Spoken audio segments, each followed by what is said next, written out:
Hi, അടുത്തത് lab 10 circles and പാരബോളയാണ് നമ്മൾ discuss ചെയ്യാൻ പോകുന്നത്. ഇത് വളരെ സിമ്പിൾ ആയിട്ടുള്ള ലാബാട്ടോ. നിങ്ങൾക്ക് ഈസി ആയിട്ട് ഈ ഒരു ലാബൊക്കെ കിട്ടിയിട്ടുണ്ടെങ്കിൽ മാർക്ക് സ്കോർ ചെയ്യാൻ പറ്റും. അത്ര ഈസിയാണ്. അപ്പോൾ നിങ്ങൾ നോക്കിക്കോ, നമ്മളിവിടെ യൂസ് ചെയ്യുന്നത് സർക്കിളിൻ്റെ ഡെഫിനിഷനും പാരബോളയുടെ ഡെഫിനിഷനും യൂസ് ചെയ്തുകൊണ്ട് അതെങ്ങനെയാണ് കൺസ്ട്രക്ട് ചെയ്യുക എന്നുള്ളതാണ്. അപ്പം നമുക്ക് ഈ നമ്മുടെ മാനുവലിൽ ഒരുപാട് വർക്കുകളായിട്ടുള്ളതുണ്ട്. സർക്കിളും അതേപോലെ പാരബോളയും കൺസ്ട്രക്ട് ചെയ്യാനുള്ളത് 2 ആക്ടിവിറ്റീസ് ആണ് സാധാരണ രീതിയിൽ ഉണ്ടാകാറുള്ളത്. ഇത് രണ്ടും ഞാൻ നിങ്ങൾക്ക് എക്സാമിന് വരുന്ന രീതിയിൽ ചോദ്യങ്ങൾ തന്നിട്ടുണ്ടെങ്കിൽ എങ്ങനെ ആൻസർ ചെയ്യണം എന്നുള്ളത് കൃത്യമായിട്ട് കാണിച്ചു തരാം. അപ്പോൾ അതാ നോക്കിക്കോ, നമുക്ക് സർക്കിളും ഉണ്ടാവും പാരബോളയും ഉണ്ടാവും. ഇതാണ് ഒരു മുൻ വർഷത്ത് ചോദിച്ചിട്ടുള്ള ഒരു ചോദ്യം.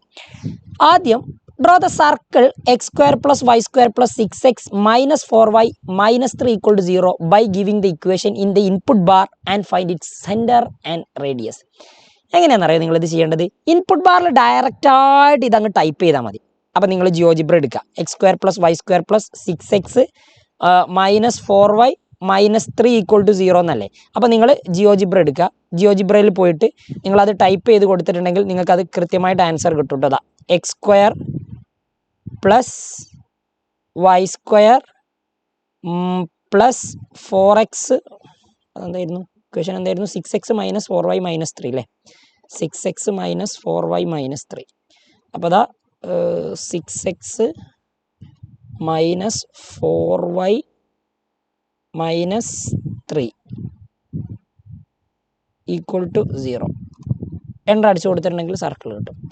അപ്പോൾ ഇതാണ് സർക്കിൾ. അപ്പോൾ സർക്കിളിന് ഇവിടെ പേര് കൊടുത്തതൊക്കെ കാണാം. EQ1 എന്ന് പറഞ്ഞിട്ടാണ് ഈ സർക്കിളിൻ്റെ പേര് കൊടുത്തത്. ഇത് നിങ്ങൾക്ക് പേരൊക്കെ വേണമെങ്കിലും മാറ്റട്ടോ. ഞാൻ പേര് മാറ്റും. അതെന്തിനാന്ന് വെച്ചിട്ടുണ്ടെങ്കിൽ നമുക്ക് പിന്നെ നമ്മൾ ഇതിൻ്റെ സെൻറ്ററും റേഡിയസും ഫൈൻഡ് ചെയ്യുന്ന സമയത്ത് നമ്മൾ ആ ഒരു പേര് വെച്ചുകൊണ്ടാണ് സെൻറ്ററും റേഡിയസും ഫൈൻഡ് ചെയ്യുക. അപ്പോൾ ഞാൻ വെറുതെ സി എന്ന് പറഞ്ഞു കൊടുത്തു. സി സർക്കിൾ ആയതുകൊണ്ട് സി എന്ന് പറഞ്ഞു കൊടുത്തു. ഈ സർക്കിളിൻ്റെ പേര് സി എന്നാണ്. ഈ സർക്കിളിൻ്റെ equation X square plus Y square plus 6x minus 4y minus 3 equal to 0 എന്ന്. അത് ഡയറക്റ്റ് ഇൻപുട്ട് ബാറിൽ അടിച്ചു കിട്ടും. ഇനി പ്രശ്നം അതൊന്നുമല്ല. ഇതിൻ്റെ സെൻറ്ററും റേഡിയസും കണ്ടെത്താൻ പറഞ്ഞിട്ടുണ്ട്. നിങ്ങൾ ഇൻപുട്ട് ബാറിൽ പോയിട്ട് സെൻറ്റർ എന്ന് ടൈപ്പ് ചെയ്യാം. അപ്പോൾ സെൻറ്റർ കോണിക് എന്ന് പറഞ്ഞ് കണ്ടോ, അത് സെലക്ട് ചെയ്യുക. സെൻറ്റർ കോണിക്, കാരണം സർക്കിൾ നമ്മളിതൊരു കോണിക്കല്ലേ. എന്നിട്ട് ആ കോണിക്കിൻ്റെ പേരാണ് കൊടുക്കേണ്ടത്. നമ്മൾ സാധാരണ രീതി ഫംഗ്ഷൻസ് ഒക്കെ കൊടുക്കാറില്ലേ. ആ കോണിക് എന്നുള്ളടുത്ത് നിങ്ങൾ അവിടെ ഒരു ബ്ലൂ ബോക്സ് കണ്ടിട്ടുണ്ടെങ്കിൽ അവിടെ ജസ്റ്റ് ഒന്ന് സീന്ന് ടൈപ്പ് ചെയ്ത് കൊടുത്താൽ മതി. അപ്പോൾ നിങ്ങൾക്ക് ആ കോണിക്കിൻ്റെ സെൻറ്റർ കിട്ടി. സെൻറ്റർ ഇതാ നോക്ക്, എ. എൻ്റർ അടിച്ചിട്ടുണ്ടെങ്കിൽ നിങ്ങൾക്ക് സെൻറ്റർ മൈനസ് 3 2 എന്ന് കിട്ടും. ഇനി അതിൻ്റെ റേഡിയസും കൂടി വേണമെങ്കിൽ നിങ്ങളിവിടെ റേഡിയസ് എന്ന് പോയി ടൈപ്പ് ചെയ്യുക. റേഡിയസ് കോണിക്ക് മാത്രമേ വരൂ. അപ്പോൾ കോണിക്കിൻ്റെ പേരെന്താ? സി. അപ്പോൾ റേഡിയസും നിങ്ങൾക്ക് കിട്ടും. റേഡിയസ് എത്രയാണ്? 4 ആണ്. അപ്പോൾ ഈ 2 കാര്യങ്ങളാണ് നിങ്ങൾക്ക് ഇവിടെ ചെയ്യാൻ ഉള്ളത്. ബി എന്ന് പറഞ്ഞ വേറൊന്ന് വന്നിട്ടുണ്ട്, അത് ഞാൻ ഒഴിവാക്കി. ഓക്കെ, സെൻറ്ററും കിട്ടി, റേഡിയസും കിട്ടി. വേണമെങ്കിൽ സെൻറ്റർ ഷോ ചെയ്യാം കേട്ടോ. എങ്ങനെ ഷോ ചെയ്യുക? ഒബ്ജക്റ്റ് പ്രോപ്പർട്ടീസ് പോവുക, എന്നിട്ട് നിങ്ങൾ ആ ഷോ ലേബലിൽ അത് ടിക്ക് ചെയ്തിട്ട് നെയിം ആൻഡ് വാല്യൂ കൊടുത്തിട്ടുണ്ടെങ്കിൽ നിങ്ങൾക്ക് ആ സെൻറ്റർ മൈനസ് 3 2 കിട്ടും. ഇത്രയേ ഉള്ളൂ. ഇതൊരു മാർക്കിൻ്റെ ചോദ്യമായിരിക്കും. ഓക്കെ, ഇനി വേറെ ചോദ്യങ്ങളുണ്ടാവും. അപ്പോൾ നിങ്ങൾ സിമ്പിളായിട്ട് കൺസ്ട്രക്ട് ചെയ്തു. ഇതിൻ്റെ പ്രൊസീജിയർ എന്താണെന്ന് വെച്ചാൽ അത് എഴുതുക. ഇൻപുട്ട് ബാറിൽ അതൊക്കെ അവിടെ തന്നെ തന്നിട്ടുണ്ട്. ഇൻപുട്ട് ബാറിൽ നിങ്ങളത് ടൈപ്പ് ചെയ്യുന്നു. സെൻറ്ററും റേഡിയസും എങ്ങനെയാണ് ഫൈൻഡ് ചെയ്തത് അത് എഴുതി കൊടുത്തിട്ടുണ്ടെങ്കിൽ മാർക്ക് കിട്ടി. രണ്ടാമത്തത്, construct A circle through the points 3 2 b minus 1 3 and center lies on the line x plus y plus 1 is equal to 0. അപ്പോൾ 3 2 മൈനസ് 1 3 എന്ന് പറയുന്ന ഇത് നിങ്ങൾ ചെയ്യേണ്ട പ്രൊസീജിയർ ഞാൻ കറക്റ്റായിട്ട് പറഞ്ഞുതരാം. ഞാൻ ഇത് ഡിലീറ്റ് ചെയ്യുന്നുണ്ട്. ഇപ്പോൾ ചെയ്തത് സേവ് ചെയ്യണം. സേവ് ചെയ്തിട്ട് ഒഴിവാക്കിയാൽ മതി. അപ്പോൾ സെൻറ്റർ 3 2 അതേപോലെ തന്നെ സെൻറ്റർ അല്ല, സർക്കിൾ പാസ് ചെയ്യുന്ന പോയിന്റ് 3 2 മൈനസ് 1 3 ആണ്. അപ്പം ഞാൻ എന്താ ചെയ്യുന്നത് എന്ന് വെച്ചാൽ ക്യാപിറ്റൽ എ 3 2 എന്ന് പറയുന്ന ഒരു പോയിന്റ് 3 2 എന്ന് പറയുന്ന ഒരു പോയിന്റ് നമുക്ക് പ്ലോട്ട് ചെയ്യാം. 3,2.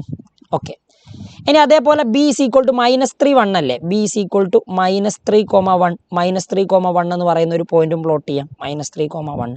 അപ്പോൾ 2 പോയിന്റ്സുകൾ നിങ്ങൾക്ക് കിട്ടി. അപ്പോൾ മൈനസ് 3 1 കൊടുത്തു. മൈനസ് 1 3 ആയിരുന്നു അല്ലേ.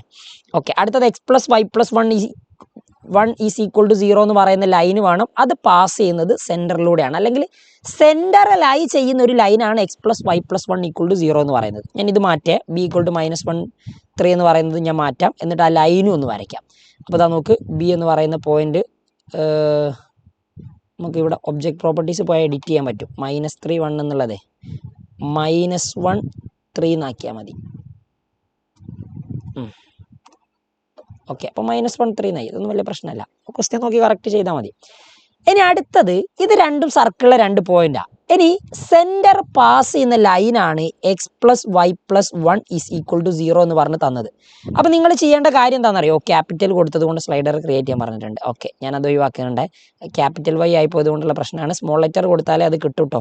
അപ്പോൾ അതാ x+y+1 = 0 എന്ന് പറയുന്ന ഒരു ലൈൻ. നിങ്ങളിവിടെ പഠിക്കേണ്ട പ്രധാനപ്പെട്ട ഒരു കൺസെപ്റ്റ് പറഞ്ഞുതരാം. സെൻറ്റർ ലൈ ചെയ്യുന്ന ലൈനാണിത്. അപ്പോൾ നിങ്ങൾ മനസ്സിലാക്കി വെക്കേണ്ട കാര്യം എന്താണെന്നറിയോ? ഇത് രണ്ടും സർക്കിളിലെ 2 പോയിന്റ് ആണെങ്കിൽ ഞാൻ നമ്മുടെ ലൈൻ ടൂൾ എടുത്തിട്ട് സെഗ്മെൻ്റ് ആക്കുകയാണ്. സെഗ്മെൻ്റ് എന്ന് പറഞ്ഞാൽ എയും ബിയും ജോയിൻ ചെയ്യുന്ന ഒരു ലൈൻ സെഗ്മെൻറ്റ് വരച്ചു. അപ്പോൾ നമുക്കൊരു കാര്യം അറിയാം, സർക്കിൾ ഇങ്ങനെ പോകുന്നുണ്ടെങ്കിൽ ഇത് സർക്കിളിലെ 2 പോയിന്റ് കണക്ട് ചെയ്യുന്ന ലൈന് അതൊരു കോഡായിരിക്കും. കോഡ് എന്ന് പറയും നമ്മൾ, CHORD കോഡ്. അപ്പോൾ ഇവിടുത്തെ പ്രധാനപ്പെട്ട കൺസെപ്റ്റ് എന്താണെന്നറിയോ? ഈ കോഡും അപ്പോൾ അതൊക്കെ നിങ്ങൾക്ക് കിട്ടി. കോഡും കിട്ടി, സർക്കിൾ സെൻറ്റർ പാസ് ചെയ്യുന്ന ഒരു ലൈനും കിട്ടി. ഏതൊരു സർക്കിൾ വരച്ചിട്ടുണ്ടെങ്കിലും സർക്കിൾ ഒരു കോഡ് ഉണ്ടെങ്കിൽ ആ കോഡിൻ്റെ പെർപെൻഡിക്കുലർ ബൈസെക്ടർ പാസ് ചെയ്യുന്നത് സെൻറ്ററിലൂടെ ആയിരിക്കും. അതായത് ഇത് കോഡിൻ്റെ പെർപെൻഡിക്കുലർ ബൈസെക്ടർ പാസ് ചെയ്യുന്നത് എന്തായാലും സെൻറ്ററിലൂടെ ആയിരിക്കും. അപ്പോൾ എന്താണ് നമ്മുടെ ഐഡിയ? നമ്മൾ പഠിച്ച കാര്യം അല്ലെങ്കിൽ ഇപ്പോൾ മനസ്സിലാക്കിയത് എന്താ? സർക്കിളിലെ സെൻറ്ററിലൂടെ പാസ് ചെയ്യുന്ന ഏതൊരു ലൈനും ആ സർക്കിളിലുള്ള കോഡുകളെ, ഏതൊരു കോഡായിരിക്കും, ആ കോഡിനെ ബൈസെക്ട് ചെയ്യും. അല്ലെങ്കിൽ സർക്കിളിലെ ഏതെങ്കിലും ഒരു കോഡ് എടുത്തിട്ടുണ്ടെങ്കിൽ ആ കോഡിൻ്റെ പെർപെൻഡിക്കുലർ ബൈസെക്ടർ എന്ന് പറയുന്നത് പാസ് ചെയ്യുന്നത് സെൻറ്ററിലൂടെ ആയിരിക്കും. പണ്ട് പഠിച്ചൊരു കൺസെപ്റ്റാണ്. സർക്കിളിലെ ഏതൊരു കോഡ് എടുത്താലും ആ കോഡിൻ്റെ perpendicular bisector passes through the centre. അപ്പോൾ നമുക്ക് കണ്ടെത്തേണ്ടത് എന്താണെന്നറിയാം നിങ്ങൾ? നമുക്ക് ആ ഒരു സെൻറ്റർ കണ്ടെത്തണം. ഇത് സെൻറ്റർ ഇല്ലാതെ സർക്കിൾ വരയ്ക്കാനൊന്നും പറ്റില്ല. ഞാൻ ഈ ലൈൻ സെഗ്മെൻറ്റിൻ്റെ പെർപെൻഡിക്കുലർ ബൈസെക്ടർ നോക്കാൻ പോവാം. അപ്പോൾ ഞാനിവിടെ പെർപെൻഡിക്കുലർ ലൈൻ ക്ലിക്ക് ചെയ്തു, 4ാമത്തത് കേട്ടോ. അവിടെ നിങ്ങൾക്ക് പെർപെൻഡിക്കുലർ ബൈസെക്ടർ എടുക്കാം. പെർപെൻഡിക്കുലർ ബൈസെക്ടർ ആരുതാ വേണ്ടത്? AB എന്ന് പറയുന്ന ലൈൻ സെഗ്മെൻറ്റിൻ്റെ. അപ്പോൾ എയിലും ബിയിലും ക്ലിക്ക് ചെയ്തിട്ടുണ്ടെങ്കിൽ അതിൻ്റെ ബൈസെക്ടർ കിട്ടി. അപ്പോൾ ഇത് പാസ് ചെയ്യുന്നത് ഏതിലെങ്ങനെയാണ്? സെൻറ്ററിലൂടെയാണ്. ആൻഡ് സെൻറ്റർ ഉള്ള ലൈനാണ് ഇതെന്നും പറഞ്ഞിട്ടുണ്ട്. അപ്പോൾ അതാ നോക്ക്, ഈ പെർപെൻഡിക്കുലർ ബൈസെക്ടർ പാസ് ചെയ്യുന്നത് സെൻറ്ററിലൂടെയാണ്. ആൻഡ് സെൻറ്റർ ലൈ ചെയ്യുന്ന ലൈനാണ് നിങ്ങളുടെ ഈ Q1 എന്ന് പറയുന്ന x+y+1 = 0. അപ്പോൾ നിങ്ങൾ ആലോചിച്ച് നോക്കി, ഈ ലൈൻ എന്തായാലും സെൻറ്റർ എന്തായാലും ഈ ലൈനില്ല.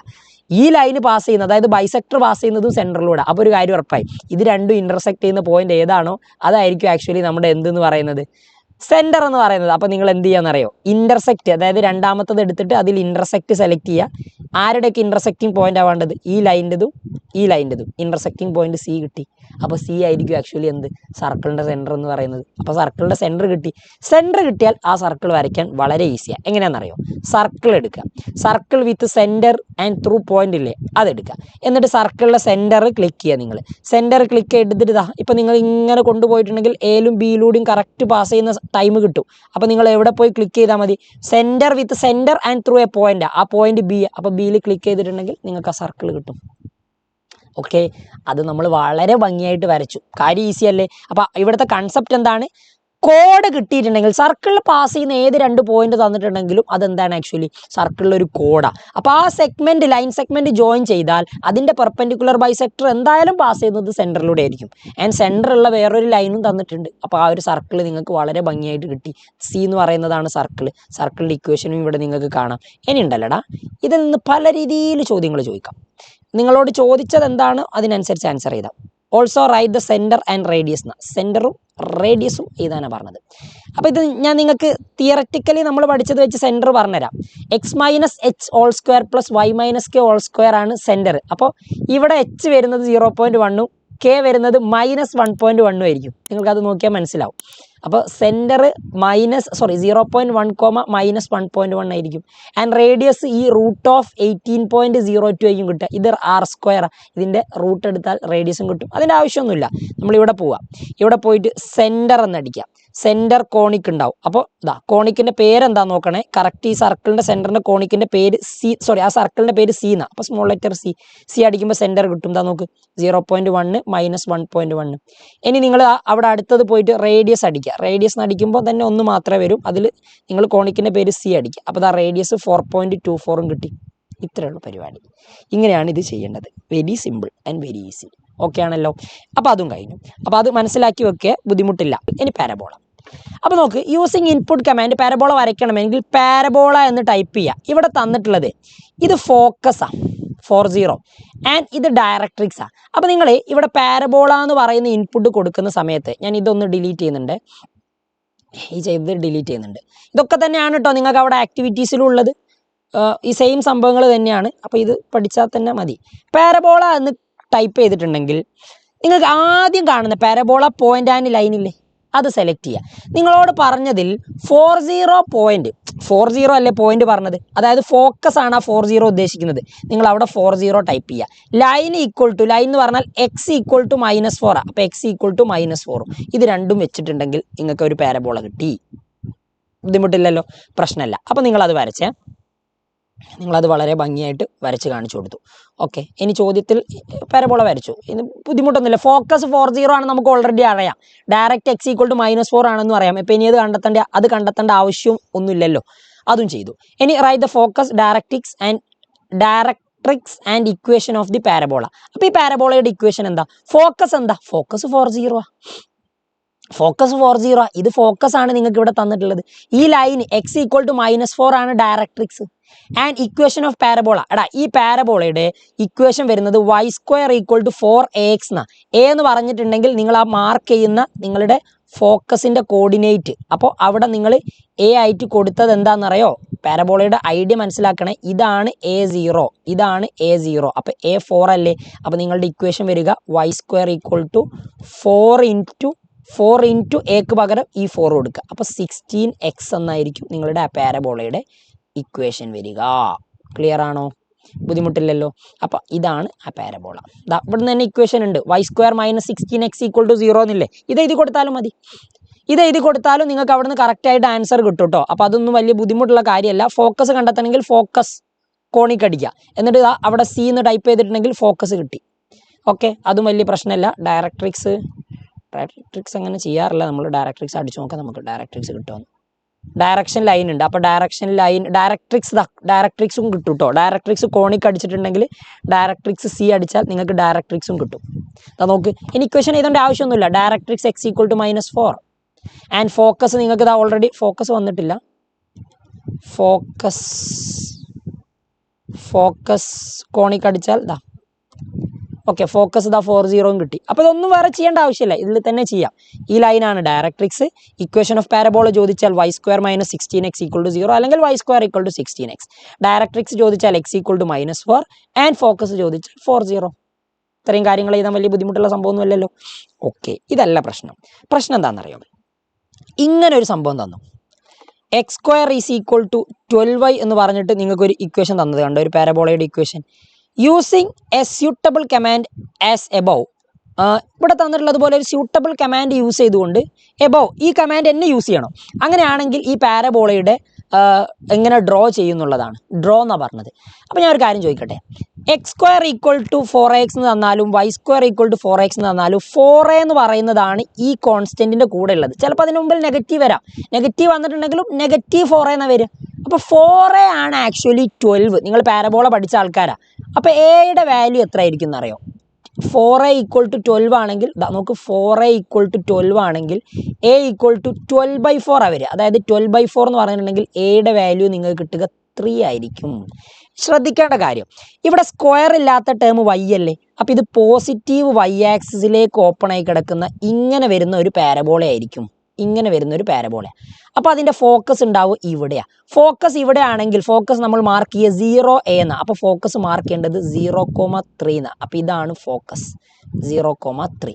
ആൻഡ് ഡയറക്ട്രിക്സ് ഇങ്ങനെ വരിക. അപ്പോൾ ഈ ലൈനിൽ ഏത് പോയിന്റ് എടുത്താലും അതിൻ്റെ y coordinate which is equal to -a ആയിരിക്കും. അപ്പോൾ ഡയറക്ട്രിക്സ് എന്താ വരിക എന്നറിയോ? y is equal to a എന്താ 3 അല്ലേ, അപ്പോൾ y ഈസ് ഈക്വൽ ടു -3 ആണ് ഡയറക്ട്രിക്സ് വരിക. അപ്പോൾ ഫോക്കസ് ഈ 0,3യും ഡയറക്ട്രിക്സ് അതായത് ലൈന് y = -3യും വെച്ചിട്ട് വേണം നിങ്ങൾ ഈ ഒരു പാരബോള കൺസ്ട്രക്ട് ചെയ്യാൻ. അപ്പോൾ അതിനാദ്യം നിങ്ങൾ ഈ ഇക്വേഷൻ കിട്ടിയിട്ടുണ്ടെങ്കിൽ ഫോക്കസും ഡയറക്ട്രിക്സും എഴുതൽ എങ്ങനെയാണെന്ന് പഠിച്ചിരിക്കണം. ഓക്കെ ആണോ? ആ കാര്യം അറിയാതെ നിങ്ങൾക്ക് ചെയ്യാൻ പറ്റില്ല. അപ്പോൾ ഞാൻ ചെയ്യാൻ പോകുന്നത് എന്താണെന്നറിയോ? നമ്മൾ നമ്മുടെ ജിയോജിബ്ര എടുത്തിട്ട് നേരത്തെ ചെയ്തതുപോലെ തന്നെ ഫോക്കസും അതേപോലെ തന്നെ ഡയറക്ട്രിക്സും കൊടുത്തിട്ട് ഇത് ഞാൻ ഡിലീറ്റ് ചെയ്യട്ടെ, ഇത് ഞാൻ ഒഴിവാക്കുന്നുണ്ട്. എങ്ങനെയാണ് ഞാൻ കൺസ്ട്രക്ട് ചെയ്യേണ്ടത്? ഒഴിവായില്ലേ? ഓക്കെ, ഇവിടെ പാരബോള എന്ന് പറഞ്ഞു കൊടുക്കുക. പാരബോള പാരബോള എന്ന് നിങ്ങൾ അടിക്കുന്ന സമയത്ത് തന്നെ ആക്ച്വലി എന്ത് വരും, നിങ്ങൾക്ക് അവിടെ കുറേ ഓപ്ഷൻസ് വരും. പാരബോള എന്ന് അടിക്കുമ്പോൾ പോയിന്റ് ലൈൻ, കുറേ ഓപ്ഷൻസ് ഒന്നുമില്ല, ഒറ്റ ഓപ്ഷൻസേ ഉള്ളൂ. ഒന്ന് പാര എന്നടിക്കുമ്പോൾ നിങ്ങൾക്ക് കുറേ ഓപ്ഷൻസ് കാണാം. അപ്പോൾ അതിൽ ഒരുപാട് പാരകളുണ്ട്. അപ്പോൾ നിങ്ങൾ ഒരു പാരബോള എന്നാക്കുകയാണെങ്കിൽ കറക്റ്റ് പാരബോള മാത്രമേ ഉണ്ടാവും, പാരബോളൻ്റെ ഒന്ന് മാത്രമേ ഉണ്ടാവും. പോയിന്റ്, ആ പോയിന്റ് എന്ന് പറഞ്ഞ് പ്ലോട്ട് ചെയ്യേണ്ടത് ഫോക്കസ്. ഫോക്കസ് ആക്ച്വലി 0,3 ആണെന്ന് നമ്മൾ എഴുതിയിട്ടുണ്ട്. അപ്പോൾ ഫോക്കസ് ആദ്യം കണ്ടെത്തിയിട്ടുണ്ട്. ലൈനായിട്ടുള്ളത് y ഈക്വൽ ടു എത്രയായിരുന്നടാ, y ഈസ് ഈക്വൽ ടു -3 അല്ലേ. അപ്പോൾ y is equal to -3. Parabola കണ്ടോ? ഇനി വേണമെങ്കിൽ ഫോക്കസ് നിങ്ങൾക്ക് കാണണം. അപ്പോൾ ഫോക്കസ് കാണണമെങ്കിൽ നിങ്ങൾ എന്ത് ചെയ്യാന്നറിയോ, ഫോക്കസ് എന്ന് അടിക്കുക. ഫോക്കസ്, കോണിക്കിൻ്റെ പേര് അവിടെ സി എന്നല്ലേ, ആ പേര് നോക്കണം കേട്ടോ. അതാ ഈ പേര് അത് അടിച്ചു കൊടുത്താലേ അത് കിട്ടും. അപ്പോൾ അതാ ഫോക്കസ്. ഫോക്കസ് ചോദിച്ചാൽ ഫോക്കസ് ഇവിടുന്ന് കാണാം, അല്ലെങ്കിൽ നമ്മൾ ഓൾറെഡി കണ്ടെത്തി 0,3. ഇനി ഡയറക്ട്രിക്സ് അടിച്ചു നോക്കുക. ഡയറക്ട്രിക്സ് അടിക്കുമ്പോൾ ഡയറക്ട്രിക്സ് കോണിക്ക്, അപ്പോൾ അത് സെലക്ട് ചെയ്തു, സി അടിച്ചു. അപ്പോൾ ഡയറക്ട്രിക്സ് ഓഫ് കോണിക്ക് y ഈക്വൽ ടു -3 രണ്ടും കിട്ടി. ഓക്കെ, വളരെ സിമ്പിൾ. ഇങ്ങനെയാണ് നിങ്ങൾ പാരബോള കൺസ്ട്രക്ട് ചെയ്യേണ്ടത്. റെഡി. ഇതേ ചോദ്യങ്ങൾ തന്നെയാണ് നിങ്ങളുടെ ലാബ് മാനുവലിലുള്ളതും. അപ്പോൾ ഇതാ ഈ ലാബ് മാനുവലുള്ളതൊക്കെ ഇതേ സെയിം സംഭവങ്ങൾ തന്നെയാണ്. അപ്പോൾ ഇത് വെച്ചിട്ട് നിങ്ങളത് കൃത്യമായിട്ട് ചെയ്യാൻ പറ്റുന്നതേ ഉള്ളൂ കേട്ടോ. ഓക്കെ, ഈ സംഭവങ്ങളൊക്കെ നിങ്ങൾക്ക് ഈസി ആയിട്ട് കൺസ്ട്രക്ട് ചെയ്യാൻ പറ്റുന്നതാണ്, ബുദ്ധിമുട്ടൊന്നുമില്ല. Circle and parabola is very simple. എക്സാമിന് വന്ന ചോദ്യം എങ്ങനെയാണെന്നുള്ളതും കാണിച്ചു തന്നു. അപ്പോൾ അത് ചെയ്ത് പഠിക്കുക. അപ്പോൾ ഇത്രയേ ഉള്ളൂ. ആൻഡ് ഇത് നല്ലതുപോലെ പഠിക്കുക. അപ്പോൾ കാണാം.